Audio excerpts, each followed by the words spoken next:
ये आकाशवाणी है। कोविड-19 विशेष कार्यक्रम के अंतर्गत प्रस्तुत है कोरोना वायरस संक्रमण की वर्तमान स्थिति पर चर्चा, जिसे प्रस्तुत कर रहे हैं आकाशवाणी संवाददाता सिद्धार्थ सिंह।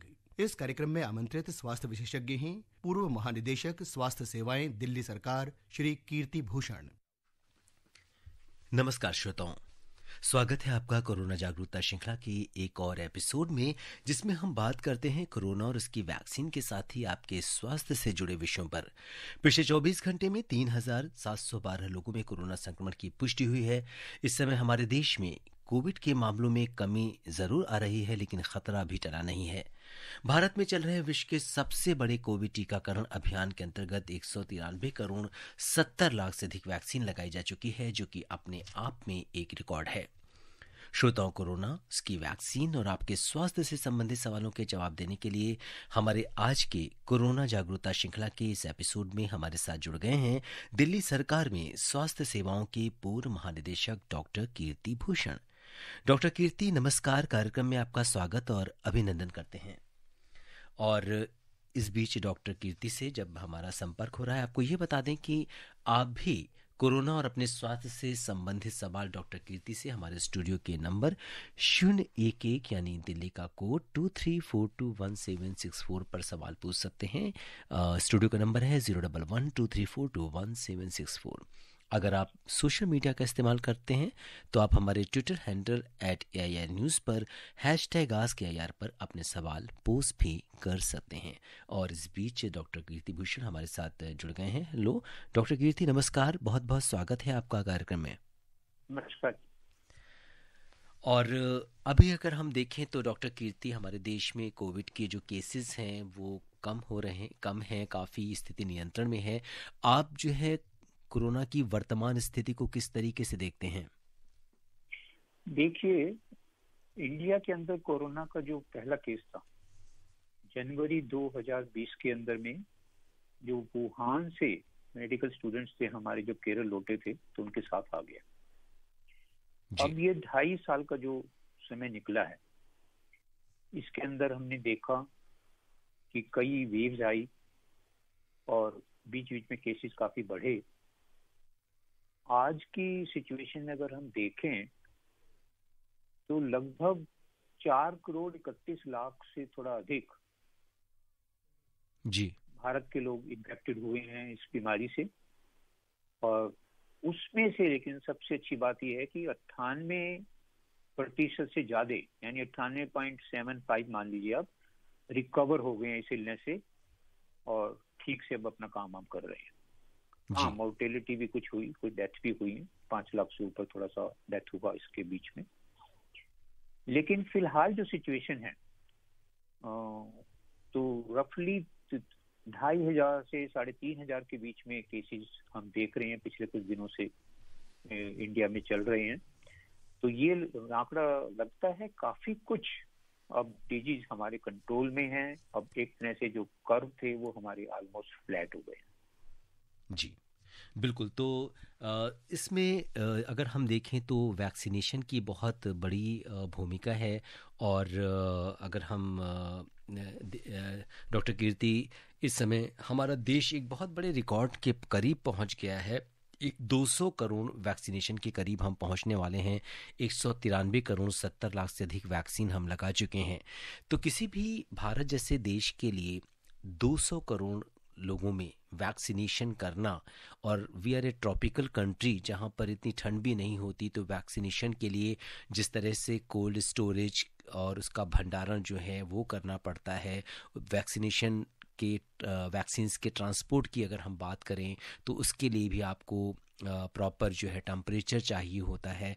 तो ये अपने आप में एक बहुत बड़ा चैलेंज है। कितनी बड़ी सफलता आप इसे मानते हैं?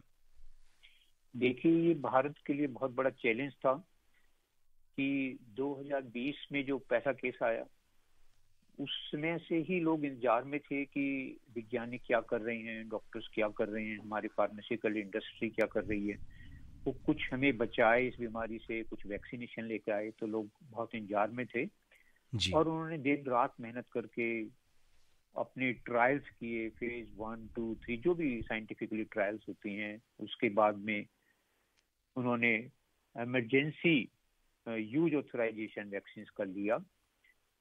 और जब उन्होंने देखा कि हाँ ये वैक्सीन अब सेफ हैं, हमारे लिए दी जा सकती हैं पब्लिक के लिए, तो आदरणीय प्रधानमंत्री जी ने 16 जनवरी 2021 को हमारे देश के अंदर में कोविड वैक्सीनेशन शुरुआत कराई। आज की डेट में अगर हम देखें तो रफली 194 करोड़ डोजेज हम वैक्सीन की दे चुके हैं और जल्दी ही 200 करोड़ वैक्सीन डोजेज का आंकड़ा हम छूने वाले हैं। इनमें से जो फर्स्ट डोज दी गई है वो रफली अब मान लीजिए 93% पॉपुलेशन जो है, वो 93% एलिजिबल जो सिटीजन्स थे जो जिनको दिया जाना था उसमें हो गया कवरेज।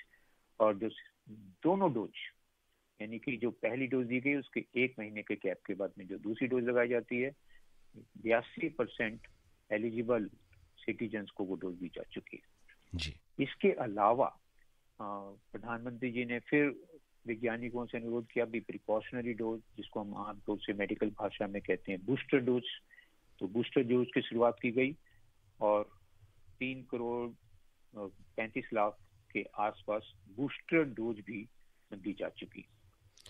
आज हमारे पास में कोविशील्ड नाम की वैक्सीन है, कोवैक्सीन है, और छोटा बच्चों को 12 से 14 साल के लिए उनके लिए कॉर्बीवैक्स वैक्सीन है, स्पुतनिक वीक वैक्सीन है। तो हमारे पास वैक्सीन भी वैरायटी है और हमारे पास डिफरेंट एज ग्रुप्स के लिए इसमें प्लानिंग की गई, क्योंकि इतना बड़ा देश जी उसके अंदर वैक्सीन को किसको प्राथमिकता दी जाए, पहले किसको लगाया जाए, ये भी एक बड़ा चुनौती थी।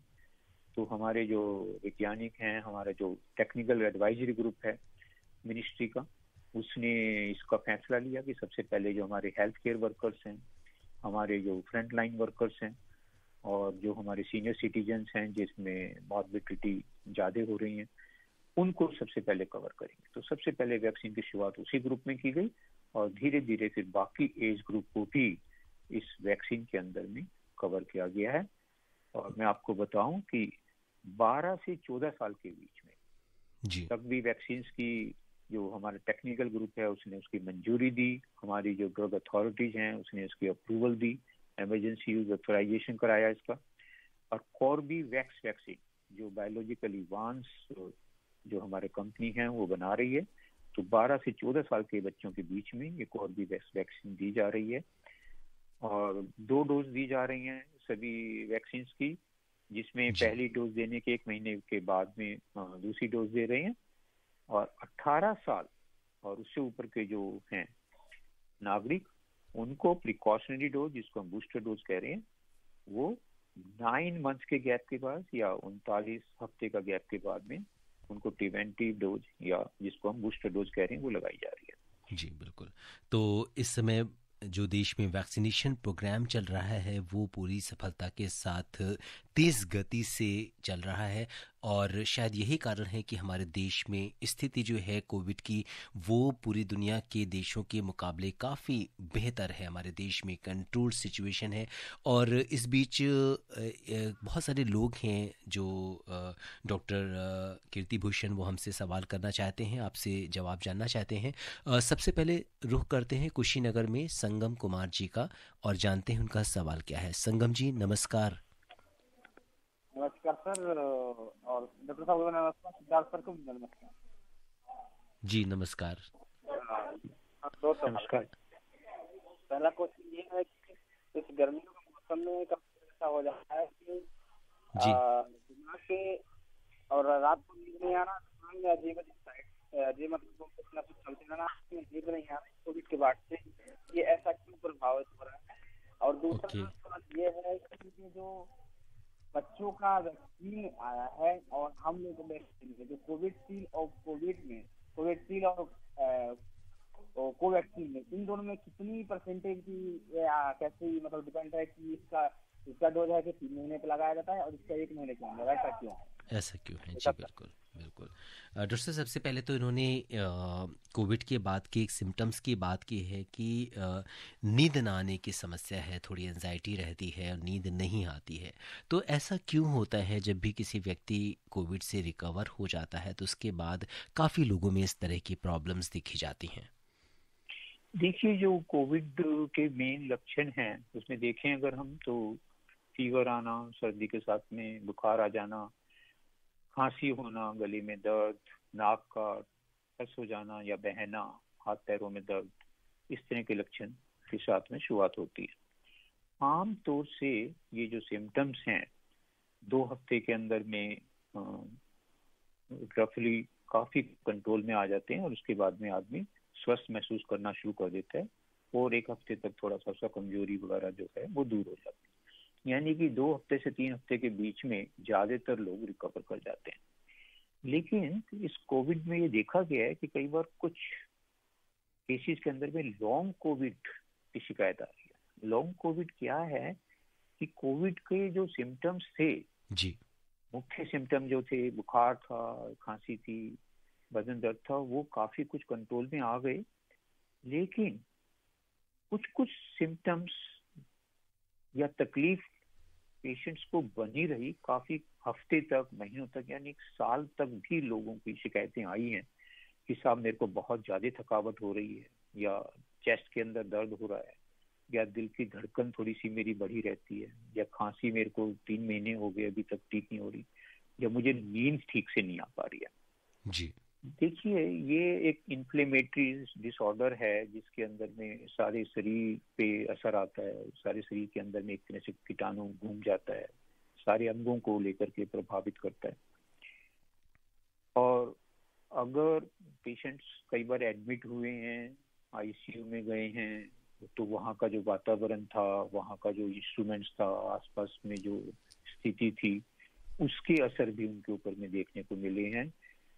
तो कुछ कुछ सिम्टम्स कुछ लोगों में परसिस्ट कर रहे हैं, ये देखा गया है, क्योंकि हल्का सा इन्फ्लेमेशन उनके अंदर में कुछ परसिस्ट कर रहा है।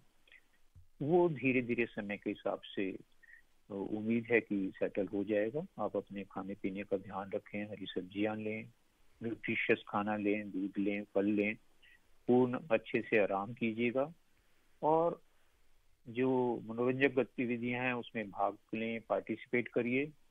और बहुत ज्यादा कोविड के बारे में कई बार हम न्यूज पढ़ने लग जाते हैं, सुबह से शाम तक उस पर ध्यान देते हैं कि कितने लोगों को और इन्फेक्टेड हो गया या कितनी कैजुअलिटीज हो गई, तो वो हमारे लिए परेशानी का कारण बनता है और उसकी वजह से कई बार नींद का खराब हो जाना या दूसरे जो सिम्टम्स हैं लॉन्ग कोविड के वो बच जाते हैं। जी। और डॉक्टर साहब, इन्होंने दूसरा सवाल ये पूछा है कि कोवैक्सीन और कोविशील्ड में जो दूसरी डोज के बीच में जो गैप है वो दोनों के अंतर में क्यों है? कोवैक्सीन के बीच में 28 दिन में और कोविशील्ड को 3 महीने के गैप में क्यों लगाते हैं?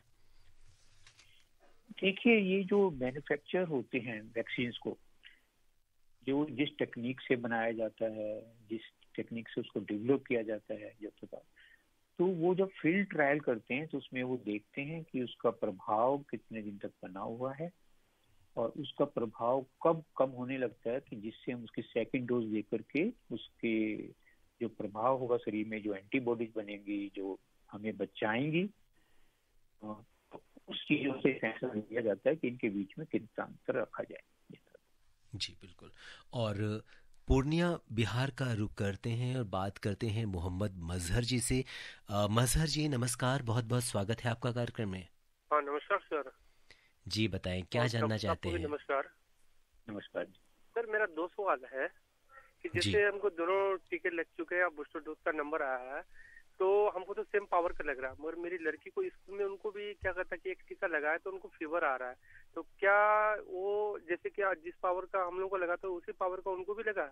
और क्या कहते हैं कि जो छोटे बच्चों को भी लगेगा तो वो क्या उसी पावर का ही लगेगा कि उससे कम बेस पावर का लगेगा? और दूसरा सवाल मेरा ये है कि सैनिटाइजर जो होता है, सैनिटाइजर में एल्कोहल का इस्तेमाल क्यों किया जाता है? जी डॉक्टर साहब, पहला तो इनका सवाल वैक्सीनेशन से रिलेटेड है कि बड़ों में और बच्चों में क्या वैक्सीन की जो डोज लगाई जाती है उसकी पावर में कोई फर्क होता है? नहीं, ऐसा कोई फर्क नहीं है। जो बच्चों में डोज लग रही हैं या बड़ों में जो डोज लग रही हैं, सभी में वैक्सीन की पावर सेम ही है। और अभी तो 12 साल से ही शुरुआत हुई है वैक्सीनेशन की, 12 साल तक लेके गए हैं। उससे नीचे के बच्चों में अभी ऑथराइजेशन नहीं आया, हालांकि कुछ देशों ने ऑथराइजेशन उसमें अलाउ कर दिया है जी। तो वैक्सीन की डोज सेम ही है, चाहे वो बड़ा है, चाहे वो हमारा छोटा ग्रुप है, 18 साल का है, 15 साल का है, 12 साल का है, उसकी डोज में कोई फर्क नहीं है। बताओ जी। और इसके साथ ही इन्होंने ये भी जिस तरह की दोनों डोसेस की गैप की बात की, बच्चों में वैक्सीनेशन की बात की, तो डॉक्टर साहब आपसे ये जानना चाहेंगे कि इस समय बहुत सारे हमारे जो बच्चे हैं वो वैक्सीनेशन ले रहे हैं, आप उनसे क्या सलाह देना चाहेंगे जो 12 साल के ज़्यादा उम्र के बच्चे हैं? देखिए, मैं ये कहूँगा कि ये एक नई बीमारी है और हमने कहा कि कोविड एप्रोप्रिएट बिहेवियर अगर हम उन सावधानियों को बरतेंगे तो इससे हम काफी कुछ बच सकते हैं। वो क्या है? हमने कहा कि बार बार हाथ को धोना, भीड़ भड़के वाली जगहों से बचना, मास्क का इस्तेमाल करना और वैक्सीनेशन। पहले जब हमारे पास वैक्सीनेशन नहीं था तो हम काफी इंतजार कर रहे थे कि हमारे पास वैक्सीनेशन आ जाए, हमारी बचावट हो, हमारी रक्षा हो। अब जब हमारे पास वैक्सीनेशन आ गया है, हमारी जो टेक्निकल एडवाइजरी कमेटी है, ग्रुप्स हैं, उन्होंने एडवाइज किया है कि ये वैक्सीन सेफ है, इस एज ग्रुप में ट्रायल्स हो गए हैं, उनके रिजल्ट्स उनके पास आ गए हैं। तो वैक्सीन लगा करके अगर बीमारी से बचा जाए तो सबसे अच्छा रास्ता वो लगता है, इसकी बजाय कि तकलीफ आ जाए, बीमारी आ जाए, उसमें कुछ कॉम्प्लिकेशंस हो जाए। और ये देखा गया है कि आमतौर से वैक्सीन लगाने के बाद में या तो बीमारी होती ही नहीं, या कभी कभी किसी में हुई भी है तो वो बहुत ही मामूली लक्षणों के साथ ही और जल्दी ही स्वस्थ हो गए जी। तो इसलिए जरूर ही वैक्सीनेशन कराएं। लोनी का रुख करते हैं गाजियाबाद में और बात करते हैं यामीन भाई रेडियो वाला से। हमारे रेगुलर कॉलर हैं यामीन भाई। यामीन भाई नमस्कार। सर नमस्कार जी, बहुत बहुत स्वागत है आपका कार्यक्रम में। डॉक्टर साहब को नमस्कार नमस्कार सर। मैं जानना चाह रहा था जैसे कि नवजात शिशु जो होते हैं बिल्कुल छोटे बच्चे के, उनको भी कोरोना हो सकता है? और ये जानना चाह रहा था कि नवजात शिशुओं के लिए कोई ड्रॉप भी बनाई जा रही है क्या? जी डॉक्टर साहब। जी डॉक्टर कीर्ति क्या कहेंगे? जी, नवजात शिशु को भी कोरोना देखा गया है कि उनको भी कोरोना का लक्षण आ सकते हैं, उनके अंदर भी, उनके भी टेस्टिंग के अंदर में पॉजिटिविटी आ सकती है। तो ये नहीं है कि नवजात शिशु में नहीं हो सकता, या 1 महीने के बच्चे में नहीं हो सकता, या 15 दिन के बच्चे में, उनके अंदर भी ये चीज देखी गई है कि वो भी इन्फेक्टेड हो सकते हैं। हालांकि बहुत कम केसेस इस तरह के नोटिस में आए हैं, लेकिन हो सकता है। दूसरा इनका सवाल था वैक्सीनेशन को लेकर के जी। अभी तक जो वैक्सीनेशन का जो स्टडी हुई है, क्लिनिकल स्टडीज हुई हैं, ट्रायल्स हुए हैं जितने भी, वो अभी इस एज ग्रुप के लिए नहीं हुए हैं। तो इसलिए अभी नवजात शिशु का या बहुत छोटे बच्चों के लिए वैक्सीनेशन अभी नहीं शुरुआत हो रही है। जैसे ही उनके ऊपर ट्रायल्स होंगे, हमारे क्लिनिकल ट्रायल्स के रिजल्ट्स आएंगे, हमारी जो कमिटीज हैं उनको अप्रूव करेंगी, तब इसको प्रोग्राम को आगे बढ़ाया जा सकता है जी। छत्तीसगढ़ से इंदर भान जी हमारे साथ कार्यक्रम में जुड़ गए हैं। इंदर भान जी नमस्कार। हेलो इंदर भान जी, क्या आप हमें सुन पा रहे हैं? नमस्कार सर, मैं चिरमिरी कुरासिया कॉलेज जिला कोरिया छत्तीसगढ़ से इंद्र भान सिंह बोल रहा हूँ सर। प्रश्न जी ये जी है, बताएं। जी बिल्कुल। कोरोना वायरस अलग अलग प्रकार की कोशिकाओं से जुड़ने की प्रक्रिया को क्या अंजाम देता है? कोरोना वायरस अलग अलग कोशिकाओं से जुड़ने अलग अलग प्रकार की कोशिकाओं से जुड़ने की प्रक्रिया को क्या अंजाम देता है? जी डॉक्टर कीर्ति, क्या आप कहेंगे इस पर? देखिए, कोरोना वायरस में अगर आप देखेंगे स्पाइक प्रोटीन है बाहर, ये एक स्पाइक प्रोटीन उसके बाहर का जो एनवेलोप है उसके ऊपर में हैंगे, उसके जरिए ये जुड़ता है हमारी शरीर की कोशिकाओं, हमारी सेल के साथ में, और उसके जरिए फिर ये एंटर करता है हमारे बॉडी के अंदर, वहाँ ये मल्टीप्लाई करता है और फिर सारे सिस्टम्स के अंदर में फैलता है। तो इसमें जुड़ने की पावर है। इसकी जो स्पाइक प्रोटीन है वो शरीर की कोशिकाओं के साथ में अटैच होते हैं हमारी, और उसके साथ ही वो एंटर करते हैं जी। और बड़ौद का रुख करते हैं, जानते हैं महेश शर्मा जी से उनका क्या सवाल है। महेश जी नमस्कार। नमस्कार जी। जी बहुत बहुत मैं स्वागत है। डॉक्टर साहब को भी नमस्कार बोलता हूँ। नमस्कार महेश जी। हाँ जी महेश जी, मैं आज क्या सवाल पूछना चाहते हैं आप? मैं जानना चाह रहा हूँ कि नींद बहुत कम आ रही है, और जो है खाने में भी कोई चीज जैसे सब्जी खाते हैं स्वाद नहीं लगती, इसका क्या कारण है? और जो है छोटे बच्चों को कोरोना से कैसे बचाएं, और जो हम अपना ध्यान कैसे रखें, और खाने पीने में क्या क्या चीज हमारे लिए सुरक्षित रहेगी, और हम क्या किस तरह सुरक्षित जी रह डॉक्टर पाएंगे। कीर्ति, बहुत सारे सवाल जो है महेश जी ने पूछे हैं नहीं नहीं, और इनका बिल्कुल एक जायज है इनकी जो चिंता जी है। सबसे पहले इन्होंने कहा नींद नहीं आ रही है। मैंने बताया कि काफी सारे मरीज हैं जिनमें देखा गया है कि कोविड के बाद में चाहे वो उसमें इम्प्रूव हो गए हैं, 15 दिन 20 दिन निकल गए हैं, उसके बावजूद भी वो शिकायतें आ रही हैं कि हमें नींद ठीक से नहीं आ रही है, या जल्दी टूट जाती है, या देर से आती है, आती ही नहीं बिल्कुल ही। मैंने बताया कि इस तरह के ऐसे लॉन्ग कोविड वाले केसेज हैं। ये कोविड वायरस एक इन्फ्लेमेटरी रिस्पॉन्स बॉडी में कर रहा है, टिश्यूज के अंदर में जाके थोड़ा थोड़ा सा उनको नुकसान पहुंचा रहा है, डैमेज कर रहा है। तो सभी तरह के टिश्यूज हैं, चाहे वो लंग्स के हैं, हार्ट के हैं, ब्रेन के हैं, उन पर थोड़ा सा असर आ रहा है इसको लेकर के, और उसकी वजह से थोड़ा सा जो चेंजेस आ रहे हैं उसकी वजह से ये नींद नहीं आने की भी शिकायतें आ रही हैं। जी क्योंकि अब आप उस बीमारी से बाहर आ चुके हैं, तो अच्छा रहेगा कि अगर आप संतुलित भोजन लें, आहार लें, दूध लें, फल लें, हरी सब्जियां लें, ठीक तरीके से अपना आराम करें शरीर के साथ में। बहुत ज्यादा कोविड से रिलेटेड लिटरेचर को या न्यूज को बार बार ना लगाएं, ना उनको देखें। भीड़ भड़के वाली जगहों से अपने आप को बचाने की कोशिश करिएगा। बहुत ही जरूरी पड़ता है तो मास्क को लगाएं, हाथों को अपने बार बार धोएं। आप अगर कहीं इधर उधर चीजों को छू रहे हैं, सतह को छू रहे हैं आप, जो था 12 साल या उससे ऊपर के बच्चे हैं तो उनको वैक्सीनेशन कराएं। आप अपनी भी कराइएगा। अगर किसी को कोविड हो गया है तो 3 महीने बाद भी उसको वैक्सीनेशन कराना है। बहुत छोटे जो बच्चे हैं उनको भी भीड़ भड़के वाली जगहों पे से बचाएं, ज्यादा उस जगह ना लेके जाएं। अभी उनके लिए वैक्सीन नहीं आया है, जैसे भी आएगा आपको मीडिया के जरिए सूचनाएं मिलेंगी तो आप उनको वैक्सीनेशन कराएं। जी। और दिल्ली से धर्मवीर जी जुड़ गए हैं कार्यक्रम से। धर्मवीर जी नमस्कार। जी नमस्कार। जी नमस्कार धर्मवीर जी। मैं धर्मवीर गांधीनगर दिल्ली से बोल रहा हूँ।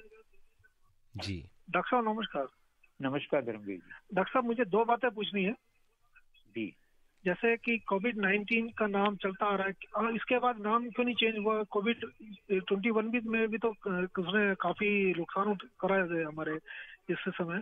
और दूसरी ये बात पूछूंगा, जितने वैक्सीन जो बनाए जा रहे हैं, एक इंजेक्शन जो है कोविडशील्ड या कोविड कोवैक्सीन का, जो मरे हुए वायरस से बनाए जाते हैं, इतने वायरस कहाँ से ये वैज्ञानिक लोग इकट्ठा करते हैं? कैसे ये तैयारी करते हैं? इतने वैक्सीन आगे तैयार कैसे हो रहे हैं? क्योंकि कोविड तो ऑलरेडी इस समय है नहीं।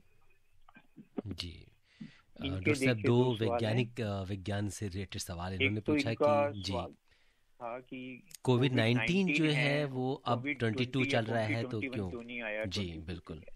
देखिए, कोविड एक नई बीमारी जो पहली बार 2019 के अंदर में नोटिस में आई, चाइना के यूहान सिटी से चालू हुई और फिर उसके बाद में पूरी दुनिया में हमने देखा इसका असर हुआ।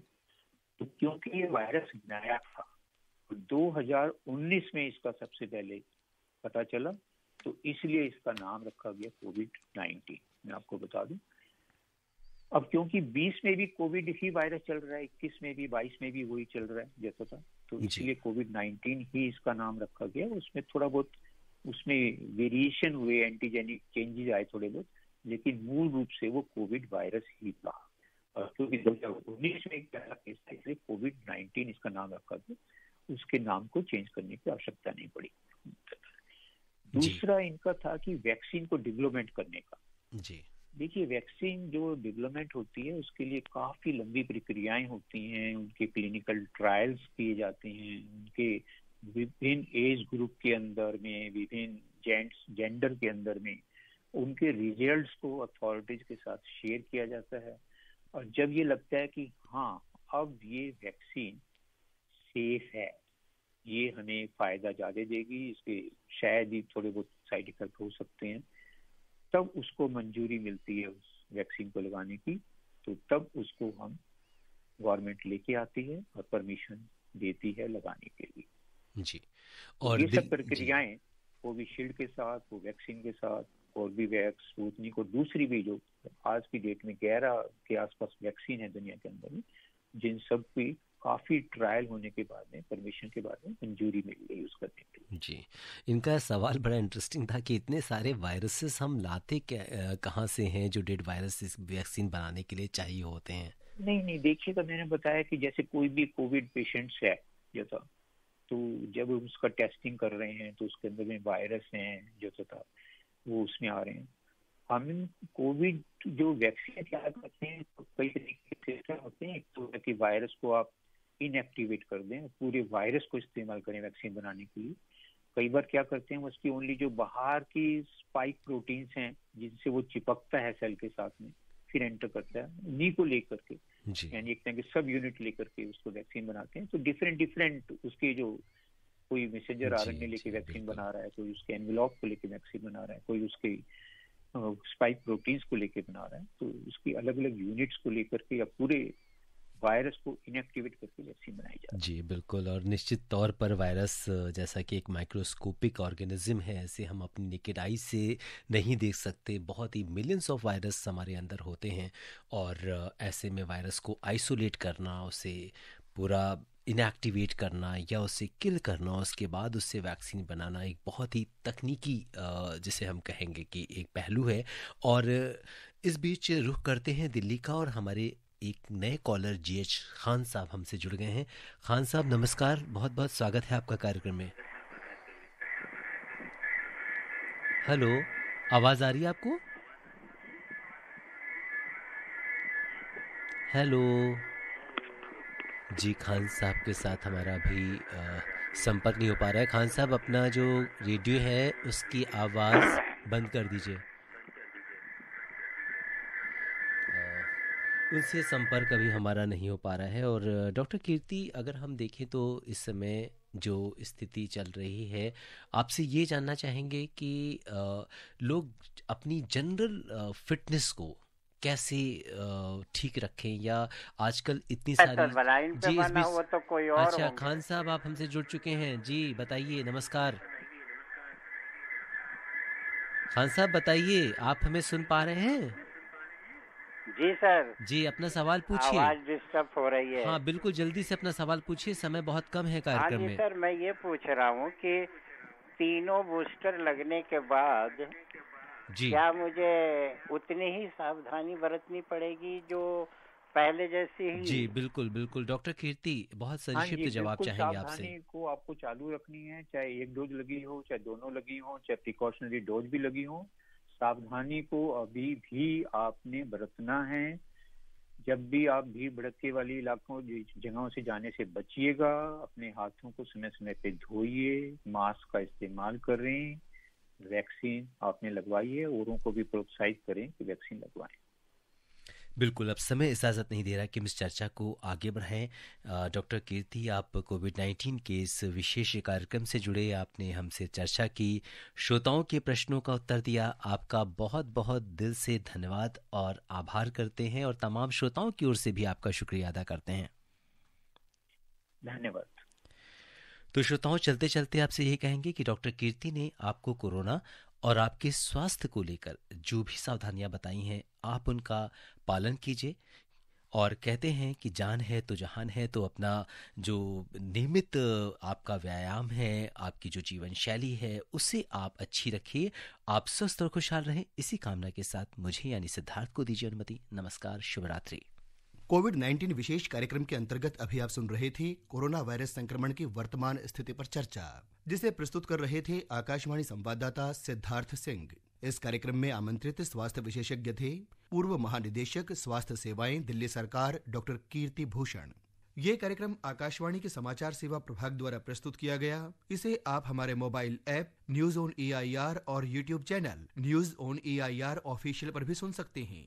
इस कार्यक्रम के संबंध में अपनी प्रतिक्रिया आप हमें ईमेल कर सकते हैं। पता है airnsdtalks@gmail.com। ये कार्यक्रम फिर से सुनने के लिए लॉग ऑन करें हमारी वेबसाइट newsonair.nic.in।